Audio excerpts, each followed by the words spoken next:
Selamat pagi Opa Oma, Bapak Ibu dan Saudara-saudari sekalian yang terkasih dalam Tuhan Yesus Kristus. Salam sehat dan sukacita selalu.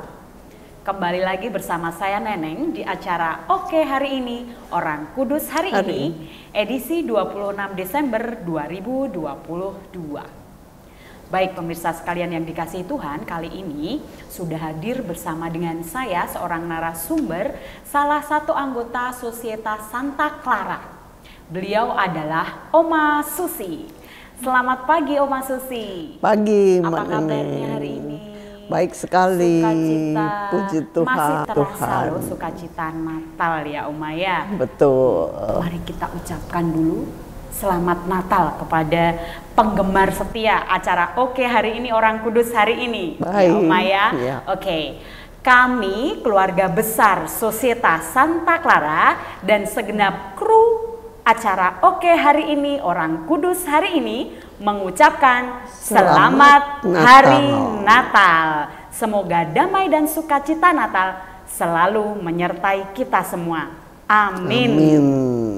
Ya, Oma, kembali kita akan membahas salah satu orang kudus nih Oma. Yang hari ini kita peringati, yaitu Santo Stefanus ya Oma ya. Betul. Dikenal sebagai seorang martir pertama ya Oma ya. Dan juga dikenal sebagai seorang diakon pada masa gereja perdana. Wah, kayaknya menarik sekali nih yang kita akan perbincangkan hari ini ya Oma ya. Sebenarnya asal muasal dari nama Stefanus itu dari bahasa apa Oma? Itu diambil dari bahasa Yunani, Stefanos, yang artinya mahkota. Wah, luar biasa ya Oma, mahkota. Makanya dia diberi gelar mahkota martir ya, martir perdana karena ya dia Oma ya. Pengikut Kristus pertama yang menjadi martir. Nah itu dikisahkan dalam kisah para rasul ya Oma ya. Betul. Bahwa Petrus dan para rasulnya yang lain itu, bahwa mereka itu menyadari bahwa di dalam kehidupan beriman itu membutuhkan penolong-penolong untuk mengurus para janda ya Oma ya, serta kaum miskin, sehingga mereka memilih apa Oma itu memilih? Mereka memilih diakon yang untuk mengurusi itu ya para janda itu. Memilih diakon dan salah satunya Stefanus itu ya Oma. Wah, hebat sekali ya. Gimana itu Oma ceritanya Oma? Jadi waktu itu mereka jadi Petrus dan kawan-kawannya itu memang kewalahan karena mereka kan seharusnya menyiapkan waktu untuk doa dan firman gitu kan. Jadi masyarakat ini orang-orang Yahudi yang berbahasa Yunani itu protes karena mereka kurang waktu untuk mengurusi para janda dan orang-orang miskin itu. Makanya Petrus dan teman-temannya itu bilang ke jemaat untuk memilih 7 orang, untuk dijadikan diakon untuk menjadi pelayan. Istilahnya mereka itu pelayan meja. Jadi mengurus masalah-masalah di luar pelayanan firman. Nah, kemudian Stefanus itu adalah salah satu orang yang diangkat. Terpilih itu ya? Ya, yang diangkat itu. Yang lain itu ya, yang 6 yang lain itu ada Filipus, Prokorus, Nikanor, kemudian Timon, Parmenas, dan Nikolaus. Jadi mereka tujuh orang itu. Kemudian Stefanus itu adalah seorang Kristen Yahudi yang tinggal di Yerusalem dan bisa berbahasa Yunani.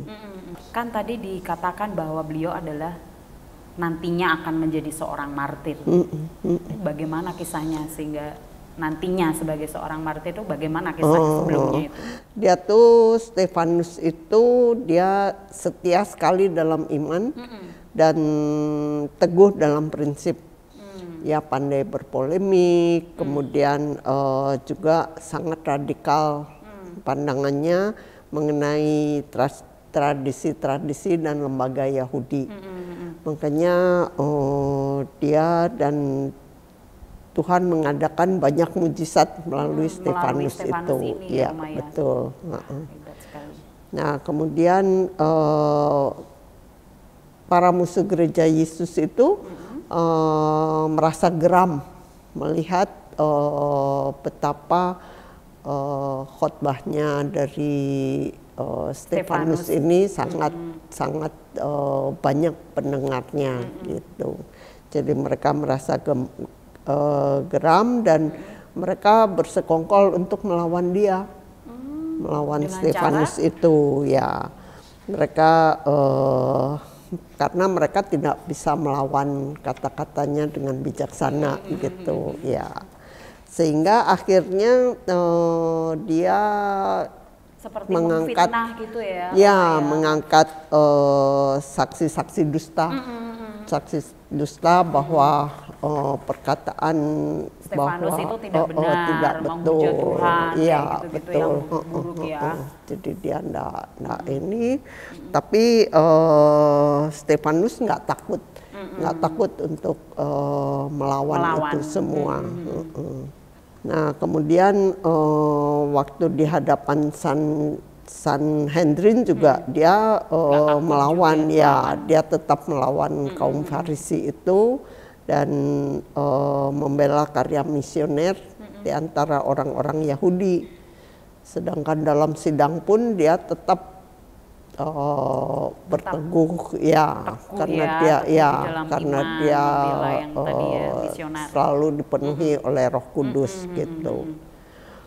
Nah, kemudian dia juga jadi dalam sidangnya itu terus dia melihat ke atas terus udah gitu dia bilang, sungguh aku melihat langit terbuka dan anak manusia berdiri sebelah kanan Allah gitu. Makanya karena gerapnya musuh-musuhnya itu nggak mau mendengar, mereka nutup telinga, kemudian membawa dia keluar dari tembok Yerusalem itu. Jadi dia dibawa keluar, terus udah gitu. Tapi tetap mereka nggak bisa melawan hikmat dari kata-kata Stefanus itu. Ya. Akhirnya dia dirajam. Dia dirajam, dibunuh. Terus bahkan mau meninggal saat terakhir juga dia masih mengeluarkan kata-kata pengampunan, pengampunan untuk mereka, yaitu Tuhan, janganlah dosa ini kau tanggungkan kepada mereka gitu. Begitu ya, sampai kata-katanya pun itu kan sama seperti Yesus waktu disalib ya Oma ya. Betul. Pas ada penjahat di samping kirinya Yesus itu kan juga itu kan diampuni, ini yang kanan yang diampuni, yang kiri kan masih ini kan belum percaya Yesus kan ya Oma ya. Setelah itu bagaimana kelanjutan ceritanya Oma? Nah, terus laporan tentang pembunuhan ini didengar juga oleh Saulus. Jadi Saulus, tapi kan Saulus itu juga terlibat di situ ya Oma. Dia juga ada di sana dan dia juga memberi resu terhadap pembunuhan itu, Saulusnya itu. Berarti bersekongkol dengan orang-orang itu kan, orang-orang jahat itu kan. Terus cerita selanjutnya hikmatnya jatuh lagi kepada Stefanus, bahwa Saulus itu akhirnya bertobat dan dia menjadi salah satu ini juga menjadi Paulus ya. Jadi Paulus di kitab suci Kisah Para Rasul, Surat Rasul Paulus kepada umat di mana gitu, betul. Ya, luar biasa sekali ya. kisah dari Santo Stefanus ini ya, Iya. dengan gagah berani membela mati-matian Iya. sampai akhirnya juga meninggalkan, membela Tuhan Yesus Kristus, teguh terhadap iman akan Tuhan Yesus Kristus ya Oma ya. Wah, luar biasa. Dan terakhir itu dia meninggal kan sekitar tahun 34 ya. Sekitar tahun 34, terus kemudian kira-kira 400-an tahun kemudian itu ada seorang pesiarah dan imam bernama Lucian yang mendapat penampakan penglihatan bahwa terus dia mengungkapkan bahwa lokasi makam jenazah Santo Stefanus itu dia melihat lokasi itu. Kemudian ya sekarang lokasi itu ada di Yerusalem dan di situ di tempat makam itu didirikan gereja Santo Stefanus. Santo Stefanus juga dengan nama yang sama. Iya, wah, betul. Luar biasa sekali Oma. Wow, sungguh tragis ya. Wah, betul, pembela iman akan Kristus ya sampai wafat ya Oma ya. Baik, terima kasih atas kebersamaannya Oma hari ini di acara Oke Hari Ini Orang Kudus hari ini Oma. Sebelum kita tutup, marilah kita berdoa bersama. Baik.